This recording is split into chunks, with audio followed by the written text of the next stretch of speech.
Karibuni wapendwa watazamaji wa Tumaini Televisheni katika kipindi chetu cha Birika ya Betsata, faraja kwa watu wote. Kwa desturi yetu tunamkaribisha Mungu kukaa pamoja nasi kwa jina la Baba na la Mwana na la Roho Mtakatifu. Amina. Atukuzwe Baba na Mwana na Roho Mtakatifu, kama mwanzo na sasa na siku zote na milele. Amina. Mungu Baba, tunakuja mbele yako tunapoingia tena katika tafakari. Uwe pamoja nasi, utuimarishe kwa tafakari hii, tuweze basi kupiga hatua katika safari yetu ya kujitakasa na kujitakatifuza. Tuomba haya yote kwa njia ya Kristo Bwana wetu. Amina. Kwa jina la Baba na la Mwana na la Roho Mtakatifu. Amina. Wapendwa watazamaji, tunaendelea na sehemu nyingine ya kipindi chetu cha Birika ya Betsata, faraja kwa watu wote. Tunaendelea kuona katika jamii ya kubwa katika birika hii ya wagonjwa, vipofu, viwete na waliopooza. Katika upofu wetu tumeshindwa kushiriki kwa uchaji adhimisho la misa takatifu. Sehemu iliyopita tuliona kuhusu ishara ya msalaba ya mwanzo wa adhimisho la misa katika sehemu ya kwanza ya liturujia ya neno. Tukaona faida ya ishara ya msalaba, mwaliko wa kuwa na mahusiano mazuri kati ya Mungu na mwanadamu, na kati ya mwanadamu na mwanadamu wenzake na mazingira yao. Tukaona mahusiano haya yanajengwa kabisa na toba, lakini pili, ukarimu. Leo ndugu zangu, tutazame faida nyingine ya ishara ya msalaba mwanzo wa adhimisho la misa takatifu, nayo ni msamaha. Tunapokuwa tunashiriki adhimisho misa takatifu na tukifanya ishara ya msalaba, tunaalikwa kushiriki kwa watu wa msamaha, ili kuwa na mahusiano mazuri kati ya Mungu na sisi wanadamu, na kati yetu sisi wanadamu na mazingira yetu. Mtu anayesamehe anapata thamani ipi, ama kuna faida gani ya kusamehe, ukizingatia mtu huyu ametuumiza, mtu huyu ametudhihaki, mtu huyu ametukejeli. Haya yote yameleta maumivu. Lakini je, kuna faida gani? Ishara ya msalaba tunayoifanya mwanzo wa adhimisho la misa takatifu inatukaribisha kuchota nguvu ya kuwa watu wa msalaba, wa msamaha. Ndugu zangu, msamaha faida yake kubwa ni kufungua mlango wa sisi kusamehewa na Mungu aliye Baba yetu wa mbinguni. Tunasoma katika Injili kama ilivyoandikwa na Mtakatifu Mathayo sura ya 6 aya 14 na ile ya 15. Tunapoambiwa ukimsamehe ndugu yako,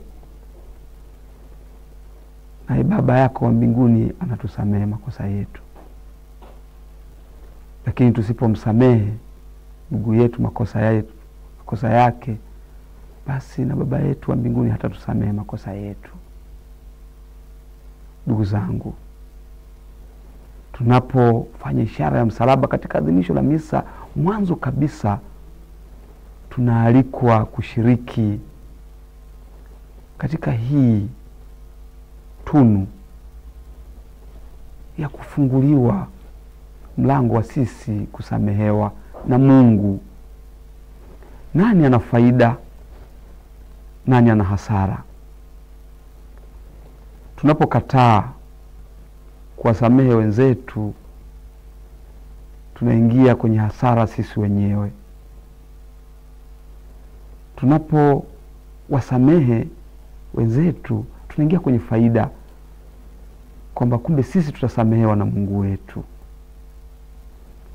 Kwa ndugu zangu, yawezekana tumefunga mambo mengi katika maisha yetu kwa sababu tumekataa kusamehe. Ili tusamehewe sisi makosa yetu, ni kwa njia ya kuwasamehe wenzetu, na ishara ya msalaba inatualika kufanya msamaha, na faida yake mojawapo ni kufungua milango ya sisi kusamehewa na Mungu. Tusishikilie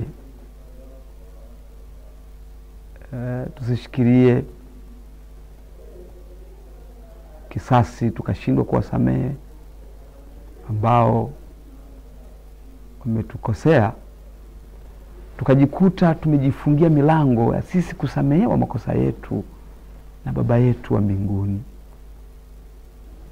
Ndugu zangu, ishara ya msalaba pale mwanzo kabisa wa azimisho la misa takatifu inatualika katika uhalisia huu. Lakini kwa sababu sisi ni vipofu, ama tunachelewa bila kujali, ama hata hatushiriki ile ishara ya msalaba kwa uchaji. Laiti tungejua faida tunayoalikwa na ishara ile ya mwanzo kwenye misa. Laiti tungejua hasara tunayoikaribisha kwa kuchelewa au kutoshiriki kwa uchaji. Ni wito wangu, tunaposhiriki misa takatifu tuanze na huu mwaliko, ili tufungue mlango wa kusamehewa makosa yetu. Tutakimbia kwenda katika kushiriki sakramenti ya kitubio, lakini tutakuwa hatujakamilisha mazingira kama hatujawa tayari kuwasamehe wenzetu. Ndivyo Yesu anavyosema mwenyewe, kama ambavyo tumesoma kwenye Injili ya Mathayo sura ya 6 aya 18 na ya 15.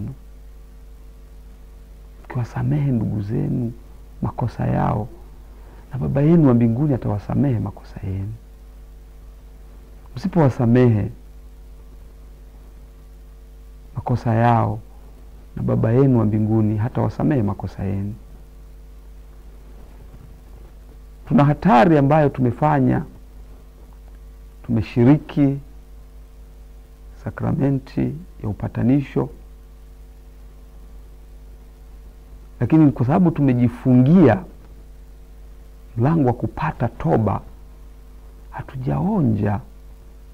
hatujaishiriki ile neema na baraka ya sakramenti ya upatanisho, na hivyo tumeanza kutapatapa kwenda kufanishana sisi kwa sisi toba, ama kwenda mahali fulani fulani kwa ajili ya kufanya sala ya toba. Lakini tumesahau kumbe tunu yenyewe ni hii ishara ya msalaba ya mwanzo kwa adhimisho la misa. Inatualika kwa watu wa msamaha. Mara tunaposamehe, tunafungua mlango wa sisi kusamehewa. Tunaionja neema na baraka ya sakramenti ya kitubio. Tunang'aa katika sura ya ubinadamu wetu. Tunaweza kusamehe hata jambo tulizodhani haliwezekani kusamehewa. Ni kwa sababu tumefungua mlango kwa kushiriki misa takatifu tangu mwanzo wake kwenye ule mwaliko wa ishara ya msalaba. Nitumie nafasi hii kumwalika kila mmoja wetu kuthamini, kujali na kunuia kushiriki ule mwaliko wa misa takatifu kwa ishara ya msalaba ile ya mwanzo. Kumbe tusikubali kwa namna yoyote ile kuchelewa katika adhimisho la misa na kukuta ishara ya msalaba ya mwaliko imepita. Tumejipotezea nguvu ya kuwa watu wa msamaha, kuonja nguvu ya kushinda, kupokea msamaha wa makosa yetu. Wapendwa watazamaji, msamaha haukomei tu kutupa fursa ya kufungua mlango wa sisi kusamehewa makosa yetu. Lakini ndugu zangu, msamaha unakuwa altare ambapo tunaweza kufanya vitu viwili. Kwanza, kutolea sadaka yetu. Pili, kuliita jina la Bwana. Tunaona katika kitabu cha Mwanzo sura ya 8 aya 20 na ile ya 21. Nuhu mara baada ya kutoka katika safina wakati wa gharika alijenga madhabahu ambayo tunasema alijenga altare, na akatolea sadaka ya wanyama safi na harufu nzuri ikamfikia Mungu, hata akaahidi kutoipiga tena nchi wala kuilani, kwa sababu alijenga madhabahu akatolea sadaka. Sisi nasi madhabahu yetu ni msamaha, ili tutolee sadaka yetu na harufu nzuri iweze kusikika. Ndio maana Yesu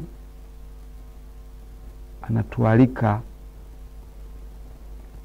katika Injili kama ilivyoandikwa na Mtakatifu Mathayo sura ya 5 aya ya 23 na 24, akisema, ikiwa umeleta sadaka yako mbele ya madhabahu, ukakumbuka ndugu yako ana neno nawe, nenda ukapatane kwanza na ndugu yako, alafu ndio urudi uje utolee sadaka.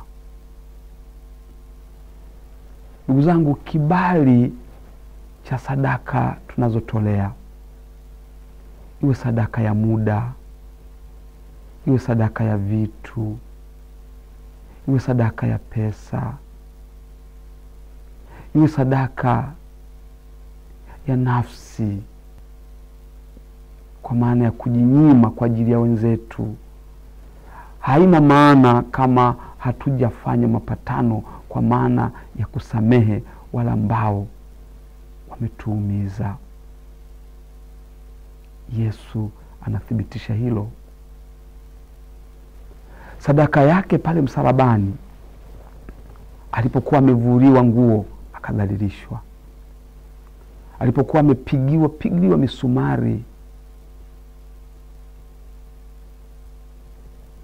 akaumia na kutoka damu, alipokuwa amedhihakiwa kwa maneno ya kejeli, aliponya na kufufua wengine, sasa ajishushe mwenyewe katika msalaba. Yesu alisali. Tunaona katika Injili ya Luka sura ya 23 aya 34 akisema, Baba, wasamehe kwa maana hawajui walitendalo. Ndugu zangu, msamaha ni kibali cha sadaka zetu. Tumetoa muda wetu huduma ya kanisa. Tumetoa muda wetu kwa huduma kwa wengine. Tumetoa fedha, tumetoa mali na vitu mbalimbali kwa ajili ya wahitaji, kwa ajili ya huduma ya kanisa. Lakini tumezififisha kwa sababu tumekataa kuwa watu wa msamaha. Ni ishara pekee ambayo tunaifanya katika mwanzo ule wa misa na hata mwisho wa misa, inayotushirikisha kushiriki sadaka ya Yesu msalabani, ya yeye aliyesema, Baba, wasamehe kwa maana hawajui walitendalo. Ni msamaha ambayo ni altare, ambayo Nuhu alitolea sadaka, na sadaka ile ikaleta harufu nzuri, na ahadi ya Mungu ikaja, sitaipiga wala kuilani tena nchi. Sisi tutakapojenga madhabahu hiyo kwa msalaba, kwa msamaha wetu, Mungu ataachilia ahadi yake, hataipiga tena nchi wala hata ilani tena. Lakini tunaipata wapi hii fursa? Ni kushiriki misa takatifu tangu ule mwanzo wake kwenye huu mwaliko wa ishara ya msalaba.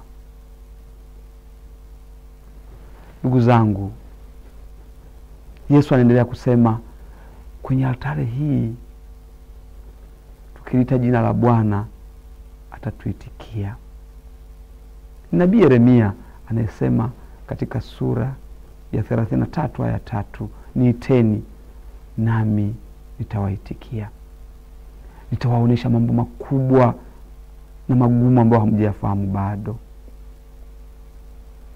Na Yesu anatuambia tukitaka kuliita jina la Mungu, anasema kila mnaposimama ili kusali, sameheni kila Baba yenu wa mbinguni awasamehe na ninyi makosa yenu.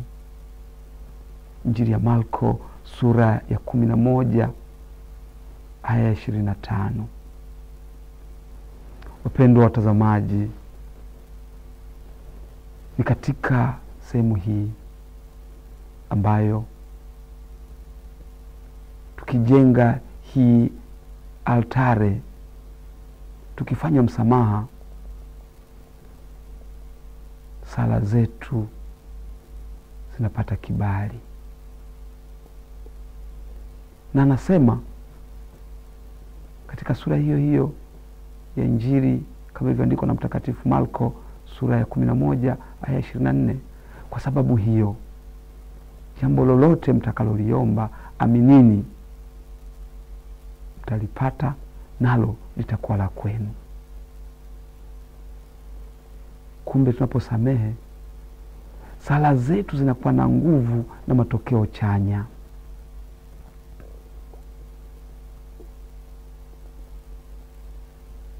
Tutamuita Mungu, atatuitikia, atatuonesha mambo makubwa na magumu. Ndoa nyingi zinateteleka, biashara nyingi zimelala,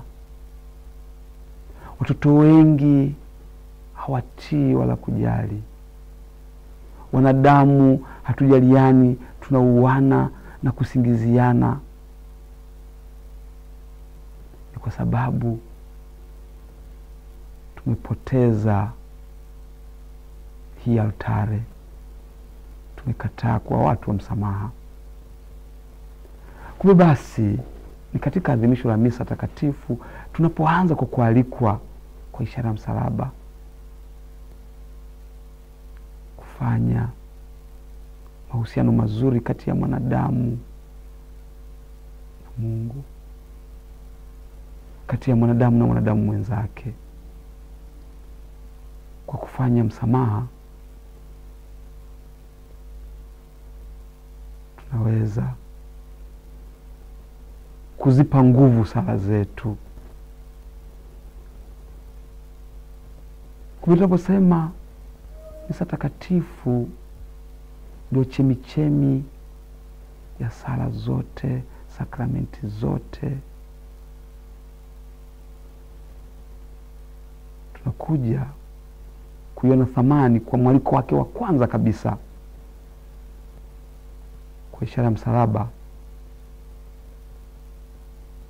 kualikwa kuwa watu wenye msamaha. Ndugu zangu, upofu wetu umetufanya tushindwe kushiriki kikamilifu adhimisho la misa tangu mwaliko wake hata hitimisho la kuagwa kwetu. Katika birika ya Bethsata, vipofu walisubiri waponywe, warudishiwe uono wao. Yesu Kristo ni birika yenyewe ya Bethsata. Tushiriki sadaka yake pale msalabani ili tujenge hii madhabahu hata kwa lile jambo tunaodhani haliwezekani, kama ambavyo Daudi anafanya. Tunapoona katika kitabu cha pili cha Samueli sura 24 akituthibitishia kwamba tusilipize kisasi, tukisamehe tutafungua baraka. Ndugu zangu, adhimisho la misa mwanzo wake kabisa, ambao ni mwaliko wa ishara ya msalaba, umetupa faida ambazo tuliziona katika kipindi chetu cha kwanza, kwamba ni mahusiano, mwaliko wa mahusiano mazuri kati ya Mungu na mwanadamu, na mahusiano mazuri kati ya mwanadamu na mwanadamu wenzake na mazingira yao wanayoishi. Kwa ishara ya msalaba katika adhimisho la misa tunaimarishwa kuwa watu wa toba, kuwa watu wa ukarimu, kuwa watu wa msamaha. Kwa toba tunajifungulia mafanikio yetu. Kwa toba tunafungua fursa ya kupata suluhisho la changamoto na matatizo yetu. Kwa toba tunafungua nafasi ya makosa yetu kufutwa na adhabu yetu kuondolewa. Lakini zaidi ya yote, ukarimu.